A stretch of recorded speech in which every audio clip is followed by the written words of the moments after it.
जवाब नहीं मिला।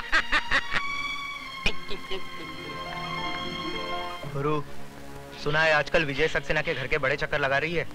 अच्छा, अरे तो क्यों ना गुरु से पहले चेला ही शक्कर खा जाए। चल चलो देखते हैं साली को।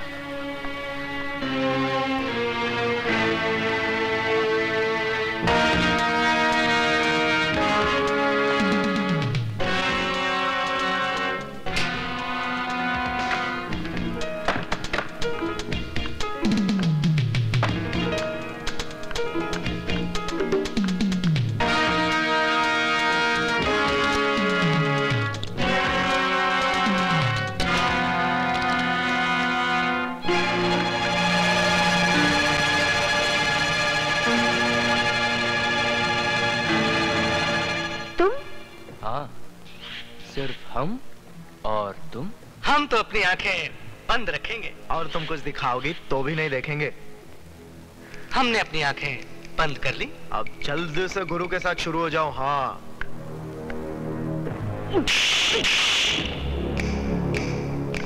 आज तुम लोगों को क्लासरूम में नहीं, बाथरूम में पढ़ाऊंगा।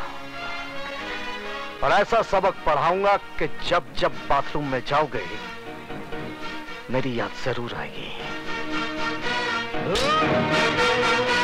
हमारे रास्ते से हट जाना, नहीं तो तेरे को सुला डालूंगा। बेटे बाप को नहीं सुलाते, बाप बेटे को सुलाता है। तेरी तो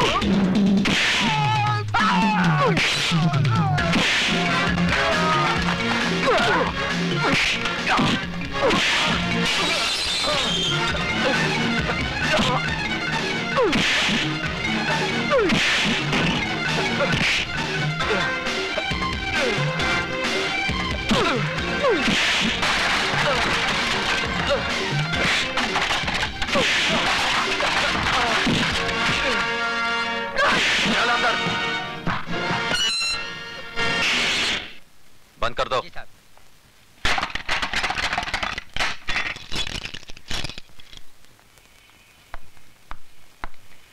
अब बता विजय, सिटी कॉलेज कब ज्वाइन किया? बस थोड़े ही दिन पहले। इसका मतलब यह हुआ कि तूने लंका में कदम तो रख दिया, लेकिन अभी तक पता नहीं कि रावण कौन है। कॉलेज तो विद्या का मंदिर कहलाता है, तू इसे लंका क्यों कह रहा है? इसलिए कि यह कॉलेज नहीं, मुजरिमों का अड्डा है। ड्रग्स, गुंडागर्दी, क्या कुछ नहीं होता यहाँ पर। और ये सब जानते हुए भी आप हाथ पे हाथ धरे बैठे हैं। क्या करूं? जिस लंका का राक्षस आप अभी पकड़ कर लाए हैं, ऐसी पिटाई कीजिए कि उसकी औलाद तक जुर्म की बात सोचने से भी कांपे। यह इतना आसान नहीं है विजय सक्सेना साहब। यह अधिकारी ताश की गड्डी का एक मामूली सा पत्ता है। इसके गुलाम बेगम बादशाह कितने रसूख वाले, कितने ताकतवर हैं, ये आप नहीं जानते।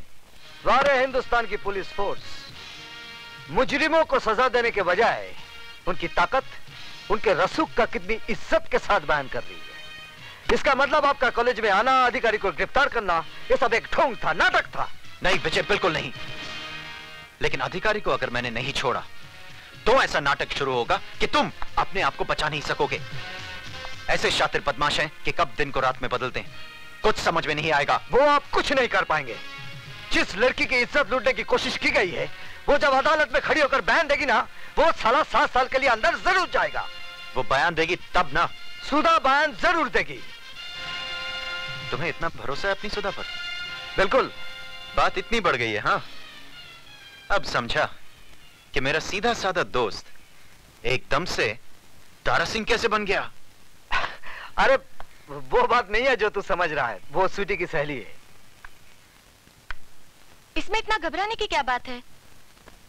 लेकिन मैं उनसे कहूंगी कैसे? जैसे बॉबी में डिंपल कापड़िया ने कहा था, कयामत से कयामत तक में जूही चावला ने, और दिल में माधुरी दीक्षित ने, आई लव यू। वो पलट कर एक थप्पड़ मारेंगे और बोलेंगे कि मैं तुम्हारा प्रोफेसर हूँ या बॉयफ्रेंड। क्यों, प्रोफेसर बॉयफ्रेंड नहीं बन सकता? क्या उसे प्यार करने का हक नहीं है? हाँ है तो सही, लेकिन तुम्हारे भैया मुझे कुछ रूखे रूखे लगे। रूखे रूखे होते तो तेरी इज्जत बचाने के लिए खुद की जान को खतरे में ना डालते, बगल से ही चले जाते सूखे सूखे। यार तेरी बात में दम तो है। इसका मतलब सिर्फ मैं ही तेरे भैया पे ऊहू नहीं हूँ, वो भी मुझ पे ऊहू है। You are right, absolutely right. यानी कि आग दोनों तरफ लगी हुई है। बिल्कुल। इससे पहले कि जमाने की फायर ब्रिगेड इस आग को ठंडा कर दे, इसे और भड़का दे। ओह, भैया भी आ गए। अब मैं क्या करूं? वही जो मैंने समझाया। ठीक है।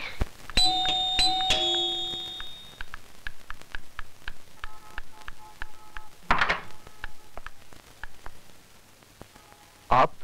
जी मैं। स्वीटी कहाँ है? सीटी बजा रही है। जी? जी मेरा मतलब चाय बना रही है। बैठिए ना। मैं तो बैठूंगा ही। आप बैठिए। कहाँ? सामने। पास में नहीं बैठ सकती? पास में क्यों? जान पर खेलकर आपने मेरी इज्जत बचाई है। किसी का शुक्रिया इतनी दूर से कैसे अदा किया जा सकता है? शुक्रिया जबान के जरिए फासले से भी अदा किया जा सकता है। मगर फासले से आग कैसे भड़केगी? कौन सी आग? वो फायर ब्रिगेड की आग, जिसे जमाने के आने से पहले ही भड़कानी है। क्या? जमाने के आने से नहीं, जिसमें आत्माओं का नहीं, जिस्मों का मिलन करना है। क्या बक रही हो? वही माधुरी ने जो डिम्पल के भाई से कयामत के रास्ते पे बका था। क्या? जूही ने चाय वाले के दिल में बका था। पर क्या? वही जो आपको बकना है। सॉरी, मुझे बोलना है। अब जो भी बोलना है जल्दी बोलिए। जल्दी कैसे बोलूं? ठीक है, आंखें बंद करके बोलती हूँ। I love you.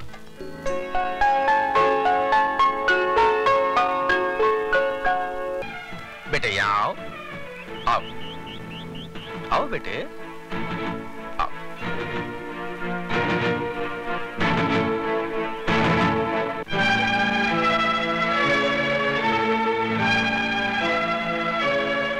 क्या ये सच है कि विजय सक्सेना के डर से कल तुमने अपनी जबान नहीं खोली? बोलो सुधा। डरो मत, यहाँ पे तुम्हारा कोई कुछ नहीं बिगाड़ सकता। बोलो बोलो सुधा। क्या ये सच है कि कल जो तुम्हारे साथ घिनौनी हरकत की गई वो अधिकारी ने नहीं बल्कि मिस्टर विजय सक्सेना ने की? हाँ, ये सच है। तुम्हारा दिमाग तो नहीं खराब हो गया? दिमाग इसका नहीं आपका खराब हो गया, वरना ऐसी गंदी हरकत आप कभी नहीं करते। सर ये झूठ है, एक साजिश है मेरे खिलाफ। सुधा को जरूर। क्या दुश्मनी है सुधा की आपसे? कोई वजह तो होनी चाहिए। जवाब दीजिए। सर मुझे कुछ नहीं मालूम, लेकिन ये... आप जाने या न जाने, लेकिन आपकी भलाई इसी में है कि आप अपने किए पे शर्मिंदा होइए और मिस सुधा और अधिकारी से माफी मांगिए। नहीं तो सर हम लोग स्ट्राइक कर देंगे। इस कॉलेज को आग लगा देंगे। आप लोग ऐसा कुछ नहीं करेंगे। आप लोग ऐसा कुछ नहीं करेंगे।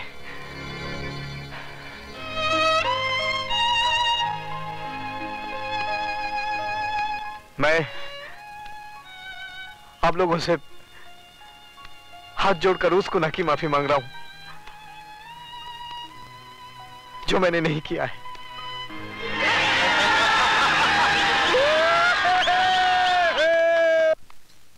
I hate you, Sudha. I hate you.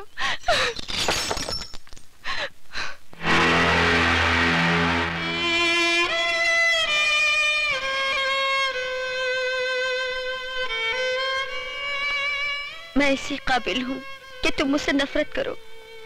तुम अब यहाँ किस लिए आई हो? मैं बताती हूँ। सुधा तुम्हारी दोषी नहीं है। आप?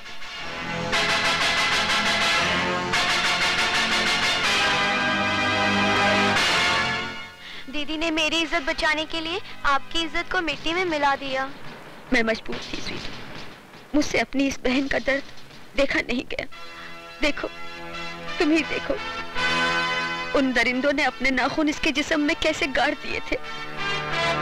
अगर सुधा उनका कहा न मानती तो वो मेरी बेटी की इज्जत लूट लेते।